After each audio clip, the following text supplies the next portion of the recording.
You're listening to The Upland Rookie, a podcast presented by Upland Brits.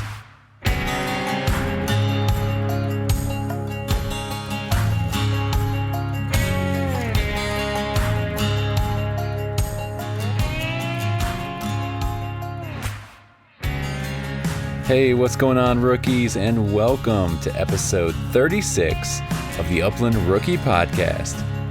I'm your host, Will Larson, and as always, this is presented by Upland Brits.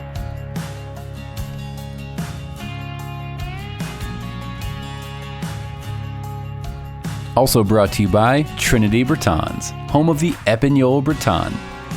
All Trinity dogs are from champion bloodlines that are field tested and family approved. For 32 years, Trinity Bretons has worked to offer you the best bred Epagneul Bretons in the country. Also brought to you by our newest sponsor, Inukshuk Professional Dog Food. Inukshuk's dense formulations ensure that your pup in training and your seasoned bird dog get what they need to succeed in the field. Inukshuk works hard so your dogs can work harder. Check them out at inukshukpro.com.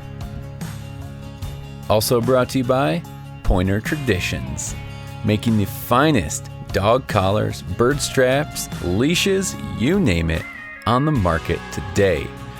Both my dogs are rocking custom-sized Pointer Traditions collars, and I cannot say enough about these collars. You gotta check them out for yourself. Use my promo code ROOKIE15 to save 15% off your order today at pointertraditions.com. And lastly, Gunner Kennels. I've personally used and tested every major kennel brand on the market. After months of hands-on experience, Gunner is the only kennel I'll use for my favorite bird dogs. Man's best friend deserves man's best kennel. Hey, what's going on, rookies? Welcome. Happy to be talking with you all. Glad you're tuning in, wherever you might be tuning in from, listening to the podcast. Hey, I haven't talked about this in a little while, but you guys know how Apple Podcast, as well as now Spotify, they're really relying heavily on the rating and review system.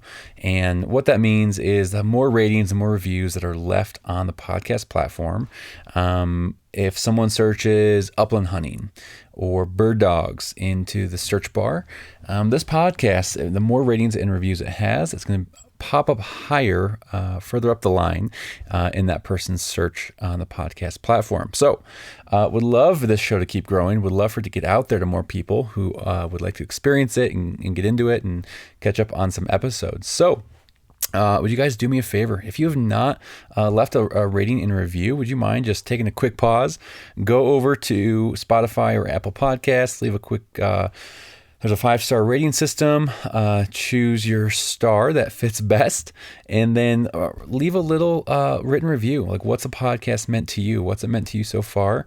What's some things that you've taken away or gained from this experience of tuning in and listening to me kind of ramble? So would really appreciate you guys doing that if you can. So hit pause and catch you back here in a little bit. Welcome back. Hey guys, don't have too much on the docket for this intro. I did an Instagram story thing I wanted to chat about a few days ago over on the Upland Rookie Podcast Instagram page. A couple just kind of ask me anything questions, and one of the big ones is someone asked me, which I really appreciate this question, is if you couldn't own Brits, what breed would you own and why? And this one stumped me. I appreciate the questions because I think I ask a lot of people that question a lot of the time, and this person kind of flipped around and asked me and kind of caught me off guard. But after quite a bit of thought, I probably landed on a vizsla. I possibly could have given some vizslas some crap maybe over the last, I don't know, whoever knows how long. But the more I thought about it, I was like, hey, if I could not own a Brittany, what breed would I go to? And I was kind of going between a pointer and a vizsla, and landed on a vizsla. Honestly, I just think they look really cool. I've seen some really good ones at hunt tests I've been at, and they're very similar to a Brit without being a Brit. I'll say that. And so yeah, if you had to, pin me down and say pick a breed, I'd probably say a vizsla. I just think they look really good. I've seen some good ones in action, and yeah, I mean, are they a little? Again, people who own vizslas have told me this. They are a little softer. Does that deter me? No, not at all. I think, Brittany's can be soft compared to I don't know, GSP or other breeds. So yeah, I'm standing by my answer. I'm going with the vizsla. If I had to own another breed. Another question someone asked me. This is actually over on the Upland Rookie Facebook page. I'm going to paraphrase the question, but it said, "Hey, out of all your episodes that you've done on the podcast, which episodes would you say you're most proud of?" And that was, again, another thoughtful question. I really appreciate those. And again, took some time to reflect back. And I don't have the list in front of me what I wrote back to him as far as which ones I am most proud of. But I would say the ones I have enjoyed the most, and I think through of like, hey, what are the episodes that I think if let's say you're going to start listening to this podcast, what are the ones you should maybe you have to listen to? Or if you only could pick 4 to listen to these ones. And I would say the Try Upland episode, that one stands out as a real highlight for me. Just the conversation and just thinking through like getting that new upland hunter into the experience and immersing them and figuring out like, how do I get started? What are some challenges I have to overcome and all that. I would really say that Try Upland episode, I think it's like number 8 or something like that. So that would be a really good one. Another one I personally really loved is a more recent one, episode 34. I think it was like, how good is your dog really? And I sat down with Jared Haddock, big into Nastra, runs Brittany's, and again, just a conversation, not because he has Brits, not because he has Nastra, and we have those things in common, but more the conversation of like that, the experience that took him. He's only been in this for a few years, and now he's the president of the Utah chapter for Nastra. And just hearing his story of like how quickly that unfolded, why it unfolded the way it did, and some of his experiences with other trials, and kind of we dissected some of the, what are the ways, or what are some of the other trials doing that like, why are they not attracting, younger members to their clubs? Why are NAVHDA and Nastra, some parts of Nastra doing a lot better than others? And so that was just a really fascinating conversation, just to kind of unpack that with him. Couple other ones were, I really like the episode 24 with Josh Ryder, Trinity Bretons. Just, again, younger guy, probably my age. Just how we kind of dissected, or how he, not me, he had all the good points. Just talking through dog development, talked a little bit of breeding. We touched on that very little bit in that episode. Another one was bird dog development. That was a great one with Anthony Grimaldi. So yeah, I mean, a couple of these I could go on and on. There's one more I wanted to mention. I forget. Oh, episode 2. No, episode 3. Episode 2 was good too. Don't get me wrong. Episode 3 with Adam Peck. I really enjoyed that one. That was, yeah. I liked the conversation. I liked where it went. Unpacking his story from the previous season, just on his road trip and packing up his truck and just going across country and just hearing more of his story, getting to know him more. I didn't know him really well before that.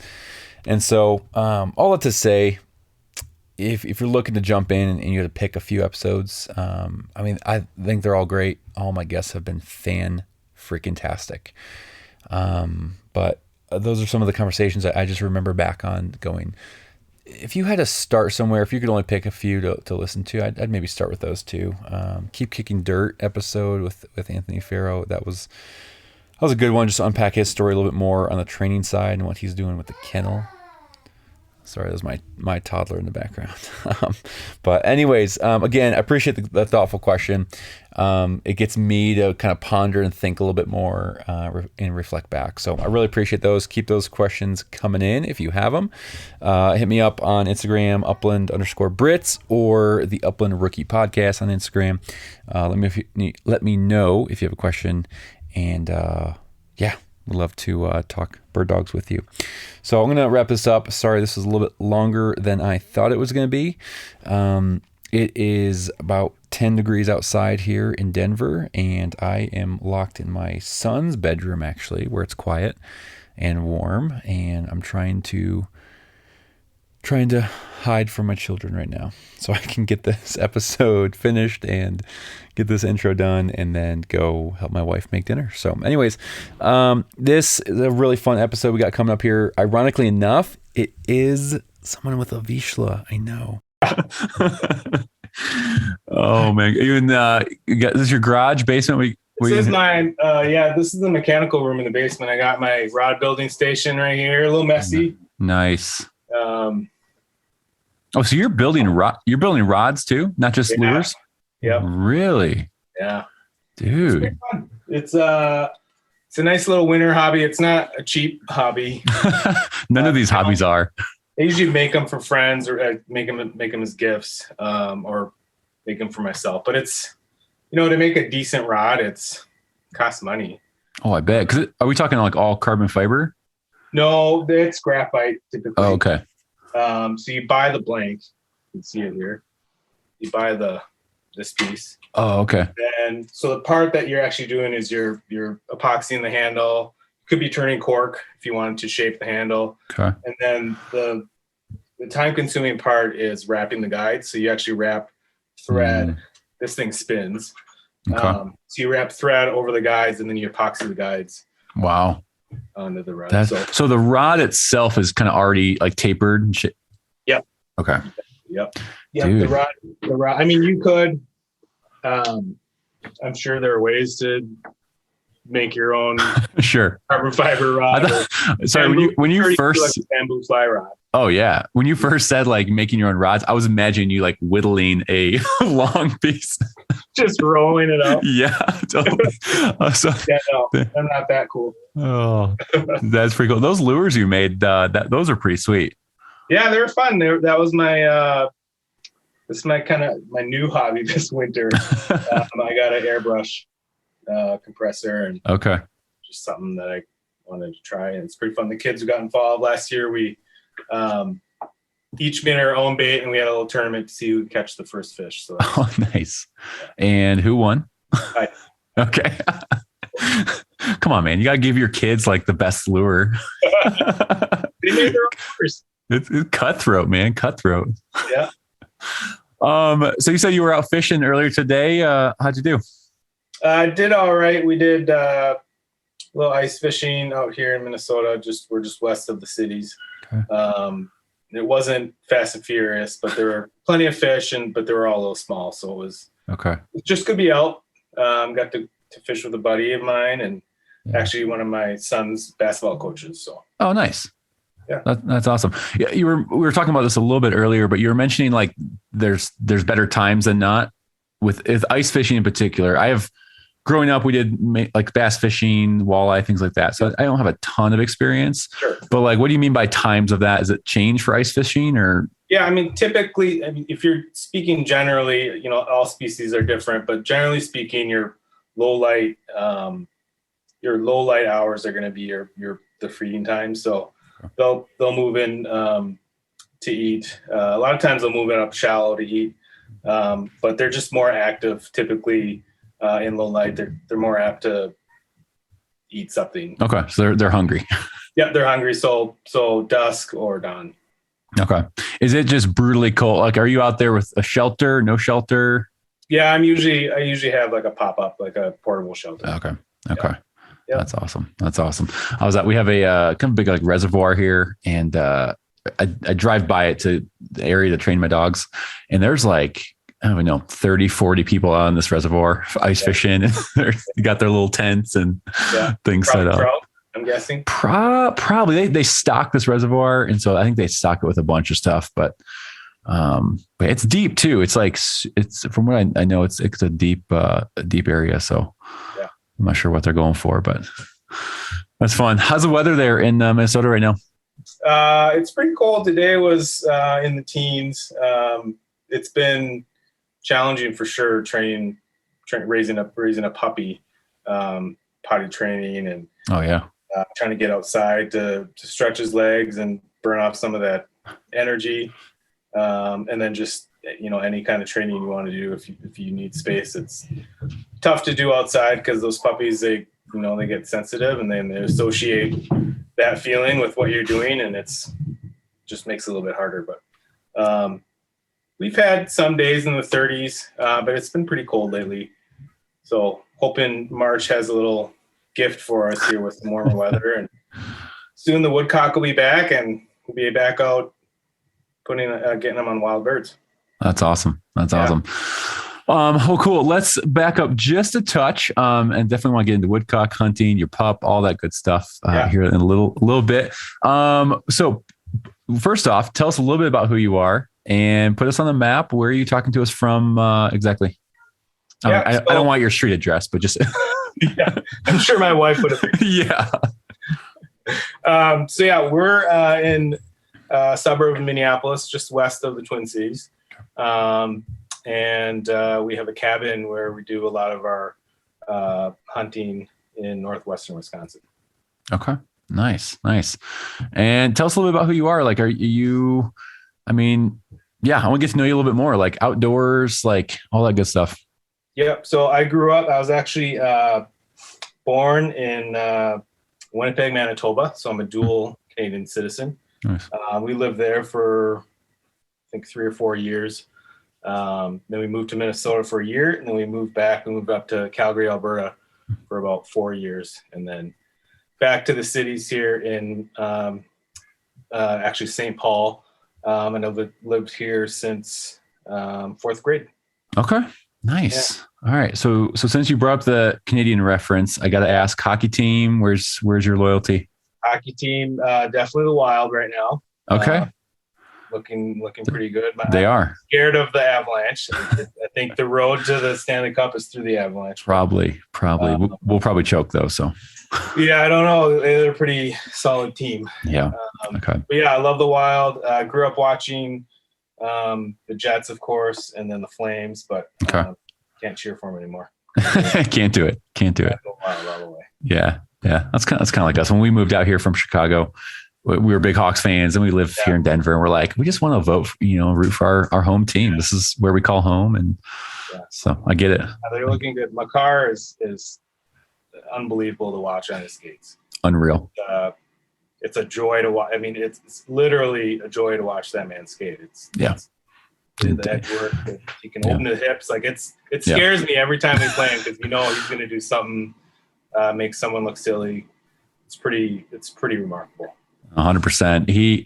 He's one of the few players that when he touches the puck, it looks like everyone else is in slow motion. He's just how he glides and moving around them, and it's like a completely different level. Oh yeah, it's incredible. So, cool, man. So talk a little bit about growing up. Like when it comes to the outdoors and hunting specifically. Like, did your family grow up hunting? Is that where you kind of got into this, or did you get into this later in life? Yeah. So my dad introduced me to hunting. So I was probably 4, walking the fields with him, and we mainly did waterfowl, a lot of ducks in Manitoba, and geese. So we did that for a long time. I don't remember ever hunting any upland, even in, we did upland in Manitoba. We hunted sharptails. Okay. But Calgary has a lot of sharp-tailed grouse, and we never hunted. I don't remember ever hunting in Calgary, which was 1st through 3rd grade for me. So I don't know why, but maybe timing wasn't there. So sure. Do you guys have dogs growing up, or were you just walk in and? Yeah, we had a dog, not until we moved to Minnesota. Okay. And we had an English Cocker Spaniel before English Cocker Spaniels were hit. All the rage. All the rage. Yeah. So we had an English Cocker Spaniel. We actually bought her in London at Harrods at the department store. Oh, in London? In London. Oh my gosh. On vacation. My dad and sister went out shopping or sightseeing, and my sister and my mom and other sister and mom and I were taking a nap, and they came back and they're like, we ordered a dog, and we're like, where? And apparently Harrods has all sorts of exotic animals, including English Cocker Spaniels, and flew the dog home, and that was it. Oh my gosh, that's crazy. And was that kind of like the intent of your dad or your family to like have a hunting dog, or was that just kind of by accident? Yeah, I mean, we always had talked about wanting a dog. I don't think it was a conversation that my dad had with me specifically, but just we were looking for a family dog eventually, and obviously Dad and I like to hunt, so just worked. Oh, that's awesome. It's super random now that I think about, like, I took my family to London. I don't think I'd be ordering a dog. Yeah. You don't think, you never know. Yeah. So where did this passion kind of grow then? Like, where did it kind of take off? Like after you got a little older, all that, like when did that fire ignite for you? Yeah. My dad instilled it in me for sure. But through college, it was kind of, kind of took a pause as far as hunting goes. My parents moved to New York when I was in undergrad, so hunting was a little bit tougher to do without the pup around, she wasn't a pup at that time. But sure. Tough to do without a dog. And so kind of took a pause, and then out of school, maybe 4 or 5 years, we got our first vizsla hunter. And my father-in-law actually did a lot of hunting. He had a Brittany Springer mix. And so we would hunt together, and I just felt like now was a good time to introduce the dog to the family and trying to figure out how to do it on my own. Yeah, absolutely, man. And so what was that process like? So you get Hunter home, you get the dog. Like, were you fully like, hey, we're doing this Upland thing, like this is, I really enjoy, or like where did that it was like I was the Upland rookie. Sure. And our dog, the English Cocker we had, was obviously a Flushing Spaniel. And we did obedience training with her. We didn't do any formal hunting training with her, so I was well out of my league as far as what I was supposed to do. So I actually went to Chad Hines and Willow Creek Kennels here in Little Falls, Minnesota, just for consults. I went for a couple consults, learned how to do some of the basic things, collar conditioning, wool training. And then the rest I kind of did on my own. And yeah. That's awesome, man. That's awesome. What do you think like the hardest part was, like having a new dog, being, say, the Upland rookie at the time, like figuring this out on your own? Like, what was maybe the hardest part of getting started with that? I think so. I mean, think about it back then when that was 14 years ago, like I don't think YouTube was around. Might not have been. I don't know. It's like choosing the right book. I think more than anything, it was like, okay, not having the resources that we have today, I think was probably the most challenging. Because right now there's dozens of methods of how you can train your bird dog. Yeah.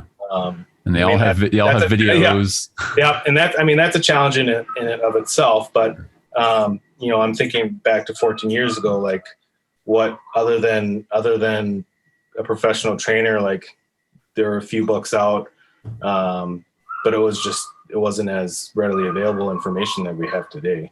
Not that 14 years was that long ago, but sure. Definitely things have changed. Oh yeah. Especially when we're talking about technology, even like video content and, longer articles and how-tos and all that kind of stuff. Yep. It's no Onyx. Right. Yeah, no Onyx. Exactly. Stuff like that. I mean, that only came, gosh, I don't even know how long that's been around. Maybe 5 years? Yeah. More? Something like that. Yeah. That's crazy. Yeah. Even thinking about like where to go and the public land. I mean, I know they still make like hard copy maps and public land, things like that, but it's different for sure. Are you, well, we'll get into your new pup here in a little bit as far as like the training and kind of, what kind of route you're going with that. But, so I guess let's talk about Hunter a little bit. I know he recently passed not too long ago, right? Yeah, he At passed 14.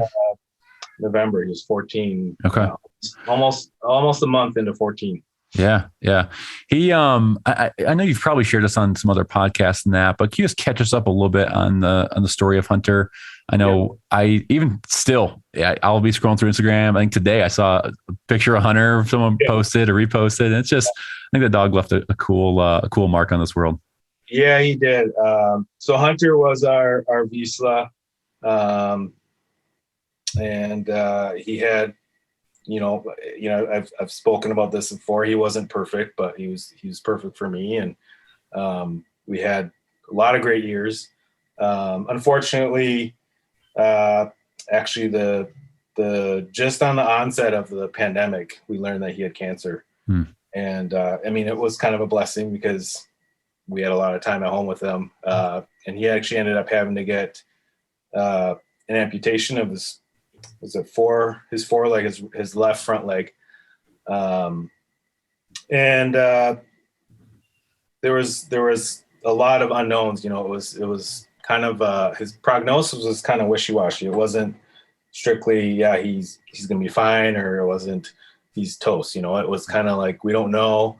It's kind of a tricky cancer.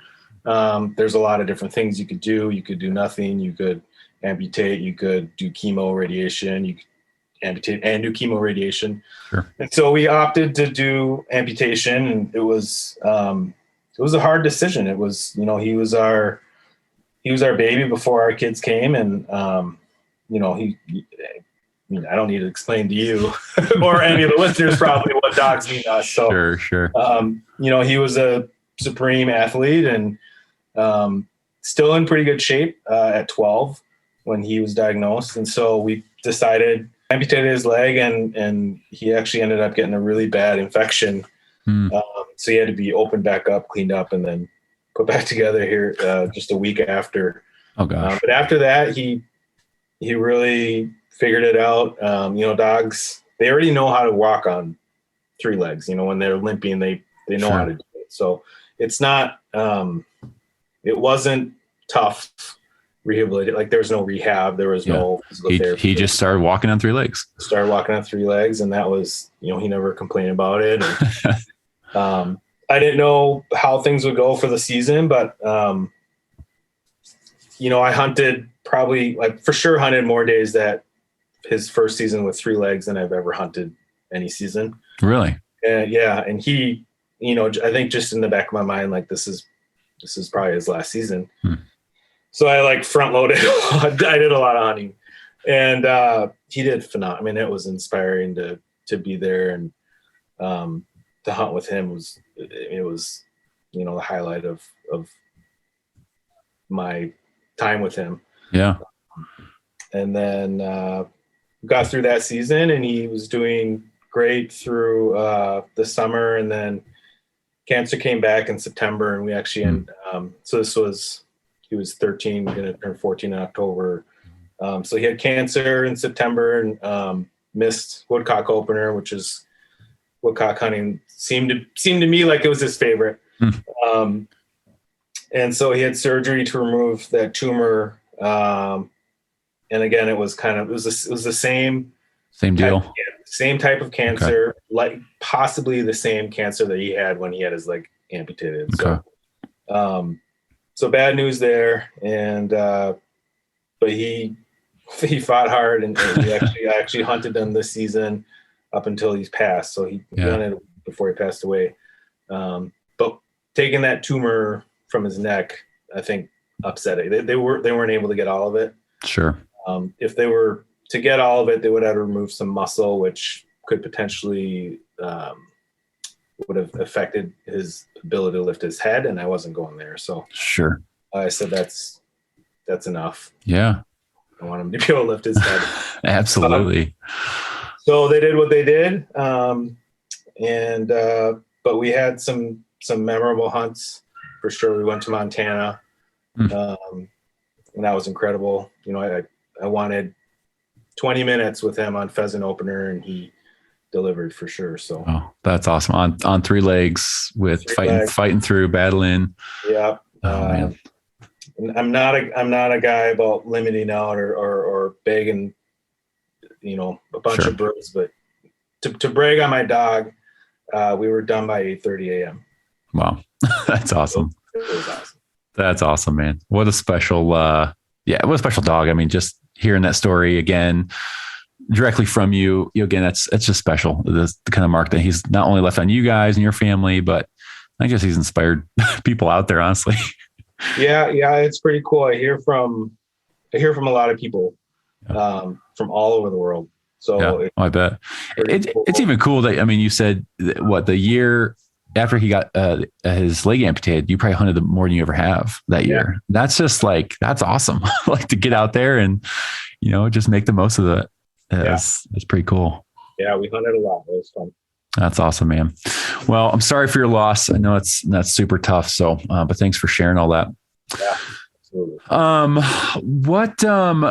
So I guess let's dive into, kind of hunting in Minnesota and maybe even a little bit of this past season for you. As you hunt grouse, woodcock, pheasant, like what'd you do this past season in Minnesota, and where'd you venture out to? Yep. So this last season, started in Montana. And we went up for pheasant opener, but my buddy and I went up on a Thursday. So we hunted Friday, we hunted sharptail and huns, and then kind of scouted pheasants and then the mixed bag for the rest of the weekend. And then from there, started woodcock and grouse up in northwestern Wisconsin. And then made a trip to North Dakota for pheasants. And that was early November. That was a great trip. And then wrapped up grouse. I don't think I got back out after about mid-December. Okay. Yeah. Okay. So talk about, I don't know much. I've maybe talked a little bit with some people about like woodcock hunting, but can you talk a little bit about woodcock hunting and like what that is like? Where are you hunting them at? Yep. Like, cause they migrate, correct? Yep. They're migratory bird. So where I am geographically, we're hunting the Great Lakes region. The woodcock are migrating, south in the winter and north in the spring. So, okay. So in our time frame, woodcock season opens a week after grouse, which is usually about the third weekend in September. Okay. And then it closes usually the first weekend in November. And that's typical for Minnesota and Wisconsin. Okay. Sometimes it can be a week off or so, but sure. And so we have resident birds up in our northern forests. They nest there.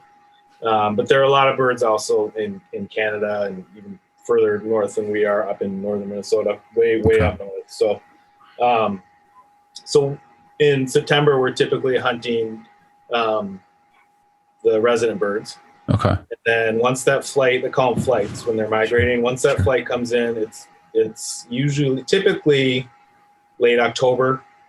Okay. It can be pretty heavy, a lot of bird contacts. And so they're looking for, so in our covers, people hunt them all the way down to Louisiana. So cover is going to look completely different than what I'm hunting, but sure. There's the cover that they're in is kind of crossovers with the rough grouse habitat. Okay. So that's kind of the age class of aspen is kind of that 5 to 15-year-old aspen. Okay. You're looking for moist soils, alder sands, thickets, around swamps or marshes. Okay. So they need that soil because they eat earthworms that almost exclusively, I think. So oh, really? Actually, their beak probes the soil, the dirt. Oh, okay. Earthworms out. So you have to have moisture. Okay. And then you have to have cover. Gotcha. Do you know much about like the age? So you said like the age of the trees is kind of important, like that 5 to some year range. Like, is that, do you know why? Is that? So that's what you're looking for when you're grouse hunting. Okay. I mean, that's not exclusive what you're looking for. You need a diverse forest structure. But you need that regrowth because it's the stem density, it's the how thick the cover is in the forests. Gotcha. Okay. So, but the woodcock are, they're the habitat kind of crosses over. So it's so you could be hunting woodcock, but also come across grouse, vice versa. Absolutely, yeah. Okay. But I mean, there's some covers that like I know don't hold grouse, but I know there's going to be a ton of woodcock in there. Okay. And then vice versa. There's some covers that are there's going to be a bunch of grouse, but you're not going to find any woodcock in. But for the most part, their habitats do cross over. Okay. Are woodcock? Have you hunted quail before, like Bob Whites or anything? Not wild. I want to. Okay. I was wondering if they like are super quick like a Bob White or.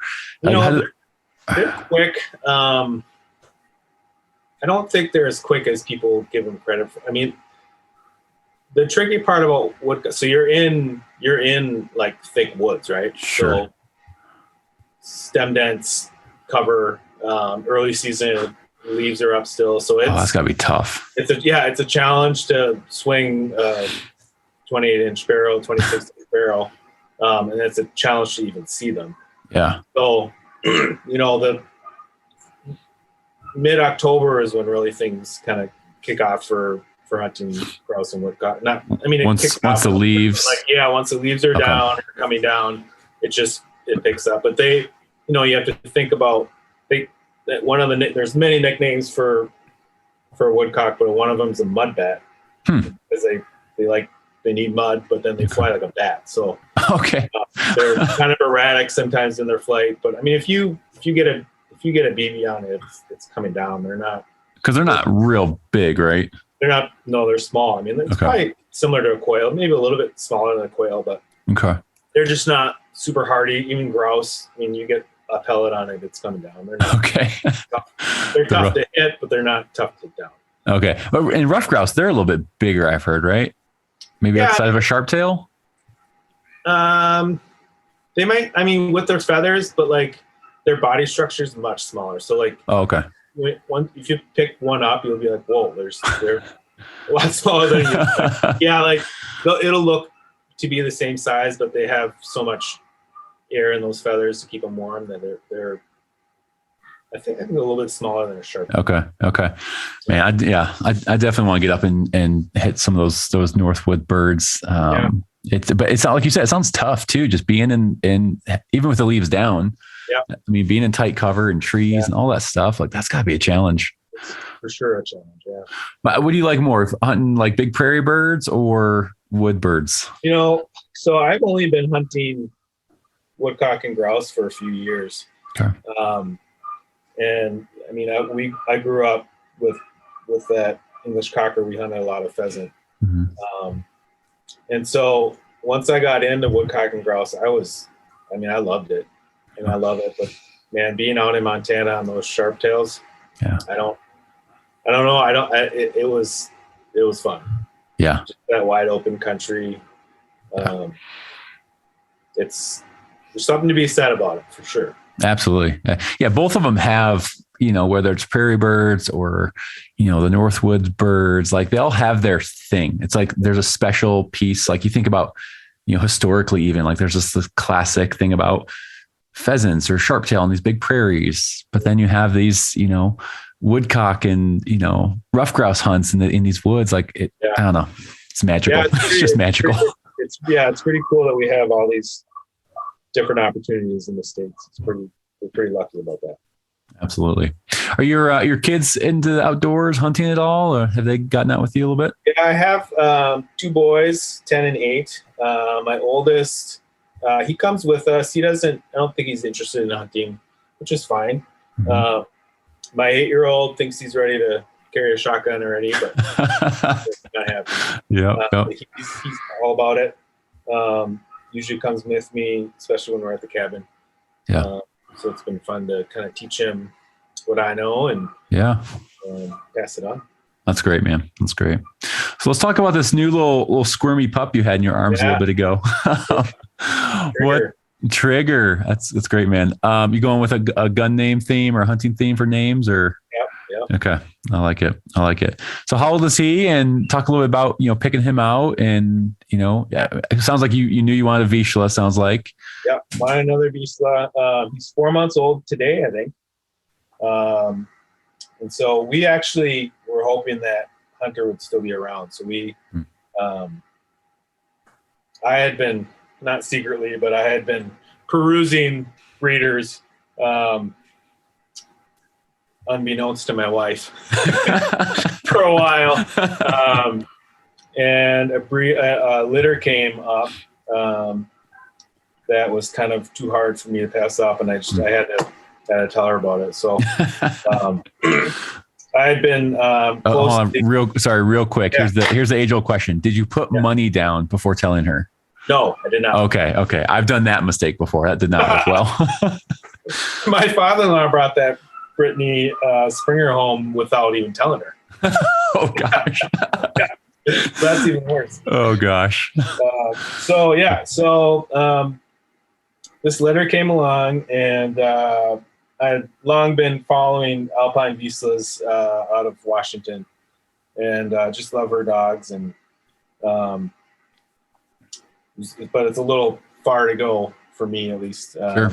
to run out there and grab a dog. So I talked to her, and there was a breeder in Iowa called Big Creek Vizslas. Okay. And they actually got one of her dogs and bred it to one of her stud's son's dog. Oh, okay. So their dogs, my Hunter's great third generation grandfather is the same third generation grandfather's Trigger. Oh, very cool. Little history there. And okay.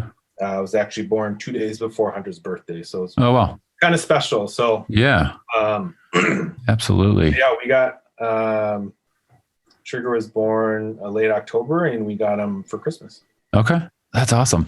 Yeah. I'm always curious in asking people this, and this is not a criticism at all, but I'm always curious on, did you ever think about getting a second dog earlier, or did you want to just have one dog, wait till they're gone, and then pick up the second one? Or like, what was your thought process? I wanted to a while ago, but just wasn't in the cards for our family. Gotcha. So, but like I said, we actually wanted Trigger to meet Hunter, but sure.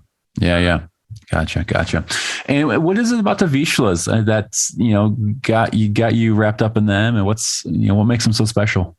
Yeah. So, I mean, if you think, I'm going back to 14 years again here. If you think about, like, they were not a very, they were becoming popular, but they were a little bit rare, full style. And they would always ask me, what is that? Like, is that a Weimaraner?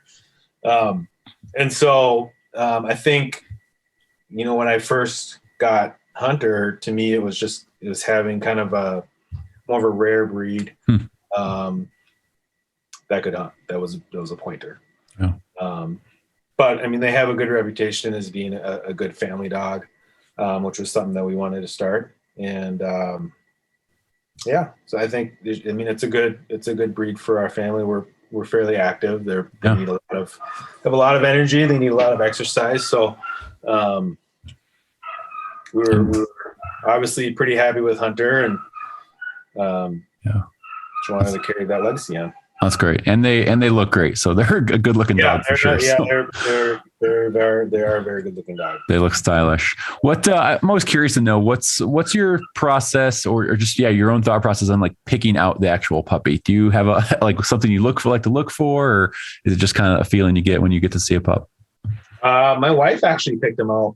Okay. So our breeder actually wanted to place the dogs, but he ended up giving us the pick of the litter of the males. But my wife actually picked him out. You know, our breeder had done some, not tests, but kind of, they were feeling out to see what dogs were going to be Sure. more better bird dogs. Sure. So we had, a smaller grouping to choose from. Okay.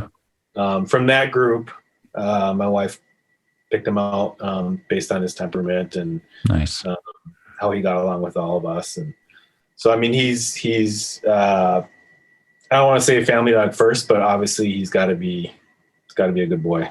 Yeah, absolutely. They're a huge part of it. And, you know, they gotta be behave citizens and get along with everyone. Yep. That's great, man. So he's 4 months old. What have you done with him so far? I think you just did some bird intro recently, right? How'd that go? Yeah. I did quite a bit actually. I spent a lot of time with him, so I've kind of been able to feel out what's appropriate and so on and so forth. I'm by no means an expert, but yeah. So we've been doing basic obedience. Mm-hmm. We did some positive pigeon work, bird intro. We did some launching work already. Nice. He was retrieving really well. We had some regression. So I kind of backed off retrieving. He was kind of playing keep away and doing that a whole bit. So working on hold now. Hopefully that will kind of rein him in. And then we'll go back to retrieving. And we did, just yesterday we started. Oh yeah. I saw you had him up on a Rubbermaid container. Yeah. Yep. Yeah. That's good, man. That's good. Are you planning to kind of do most of this yourself, or are you going to use a trainer? I mean, unless I run into something that I feel not comfortable doing, I'll be doing it 100% myself. That's great, man. That's great. That's a good feeling to put some work into it and see the results, and just the extra time you get to spend with your dog, whatever you're working on, whether it's retrieving work or woe training, whatever it is, like you're spending extra time with them, and that's the best part. Yeah, absolutely. That's awesome. Will you want to get into any kind of like tests with him, any AKC hunt tests or stuff like that? Or I don't know that I will. It's always a possibility. But at this point I'm not working towards it. Yeah. Yeah. That's cool, man. Well, he's a good looking dog. He's vizslas have this, just that, I don't know, just their color and their look, and they're great looking little dogs. Yeah. I like those a lot. How big will you think he'll get, and how big was Hunter? Hunter was at his biggest he was 67, and that's a big. Oh, okay. Vizsla. Okay. And I think Trigger is going to be closer to that 50 pound, which is kind of what I want. I want a little smaller profile. So we'll see. He's what did I say? Probably 22, 23 right now. Okay. Yeah, the little smaller side's kind of nice sometimes. I know. Yeah. Cuddle up on the couch, or getting him in the truck, or things like that. Yeah. That's awesome. Well, this is going to be a fun summer for you, training him and going into your first season. That's a lot to look forward to. Yep. That's awesome. You have any trips coming up this year you're excited about for the fall, or have you thought that far yet? I haven't thought too far. I know my breeder wants me to come out. We might go to South Dakota with a bunch of siblings of, litter mates. Okay. And thinking about doing North Dakota in September, I think would be the other one. So we'll see where the chips land. Yeah. Yeah, totally. I know I'm already starting to plant some seeds with my wife of saying, hey, maybe this state you good with that. And I've gotten some positive feedback. So just drop it on the podcast and just. Yeah, totally. Yeah. Bring her on live. Hey, honey, what do you think about these dates? Definitely want to get back up to North Dakota and Montana again, but that was a memorable time for sure. Yeah. You're pretty skilled with the camera, aren't you? Yeah, I do. I appreciate that. I do. I actually shoot food for a living. So. Oh, that's right. I think we were messaging and you mentioned that one time. That's right. So, I mean, my whole Instagram was basically in the interest of staying creative outside of food. Sure. And I love shooting food. I have some great clients, and it's a great career. But in the same light, I want to stay creative outside of food, and Sure.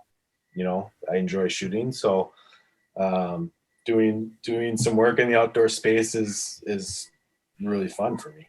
Yeah. Well, it's fun to look at too. It's fun to see like really just creative and different, well put together photos. And you do a really good job with that. And I've appreciated that of following your page, and it's always nice. Thanks. That's very nice. What do you like shooting better? It probably makes me look better than I actually am. That's what Instagram's for, right? Yeah, exactly. It's like, come on. What do you like shooting more, food or outdoor stuff? What do I like better? Yeah, shooting photography wise. I mean, it's obviously much different. I mean, when I'm shooting food, it's in the studio, 100% artificial light, very controlled environment. But it's hard to tell a story of food.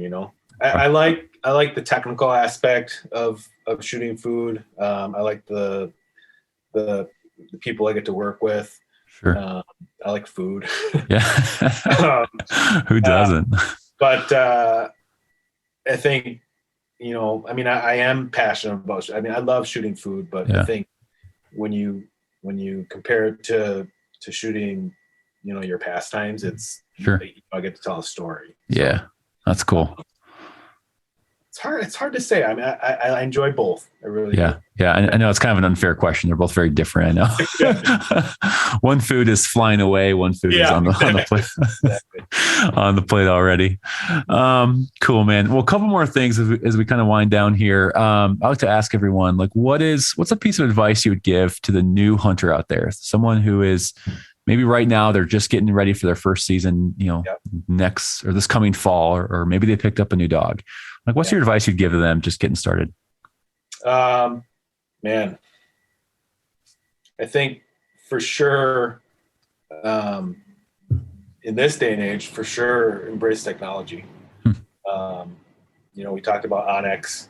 It is, if there's a starting point, that's it. Nothing, everyone talks about this, nothing can replace boots on the ground.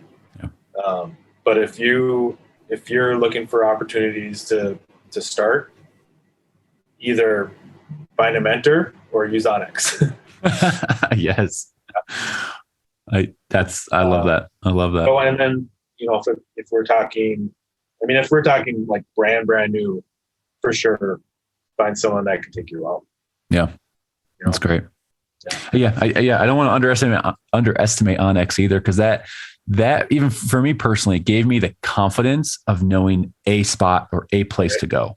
Yeah. Cause before I, really got after it, it was such this black hole of where the heck do I go even? And it just gives you like more like, okay, there is land, there is areas to go. Yeah. So you feel a little confident, especially if you're hunting out of state.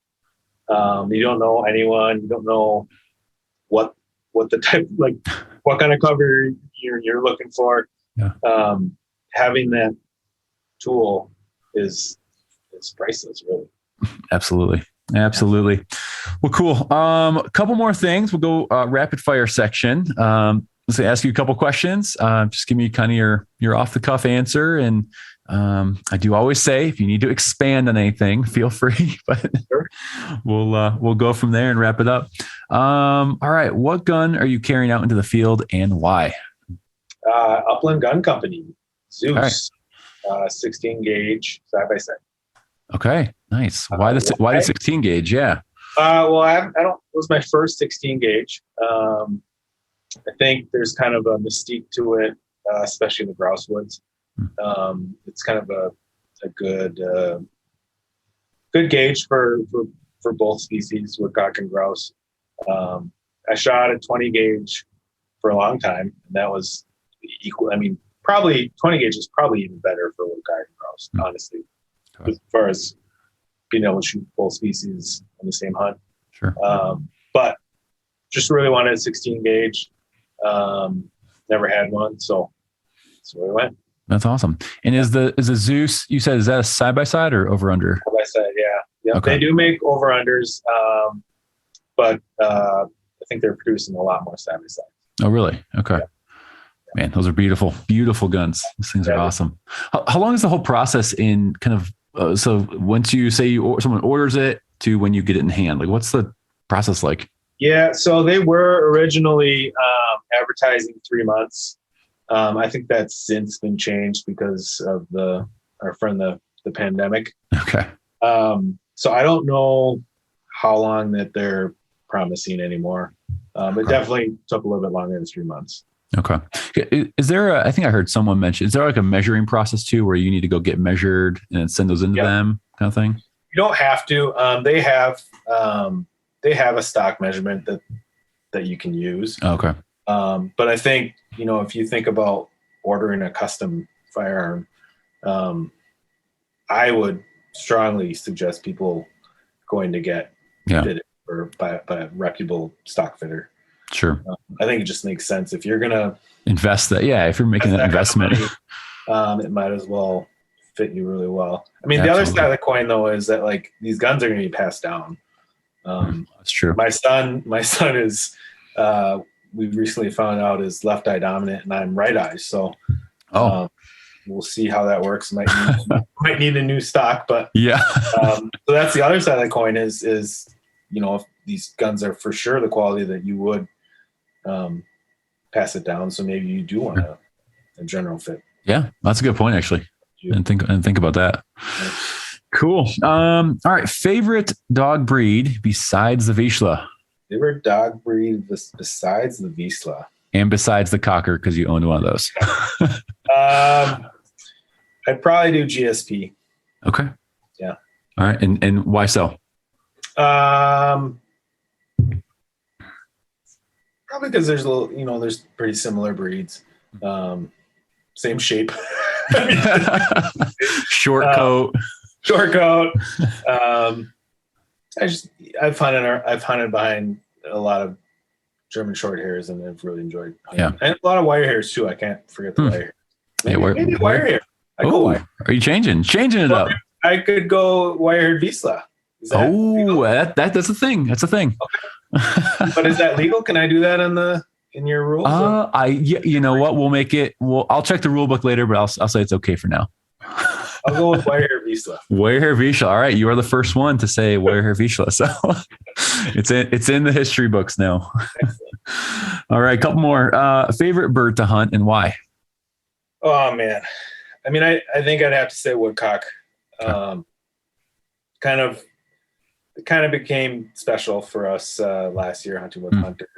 But really, I mean, just they're such quirky birds. They're plentiful. But they hold really nice for dogs, for a pointing dog. So just something about them.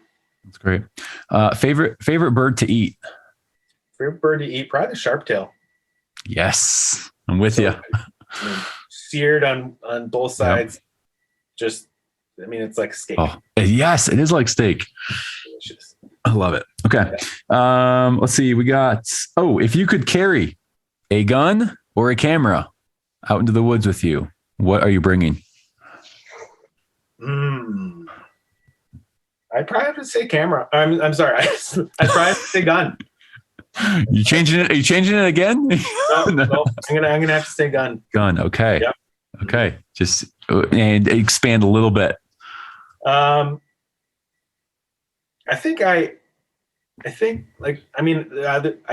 actually rarely carry a camera in the woods. Okay.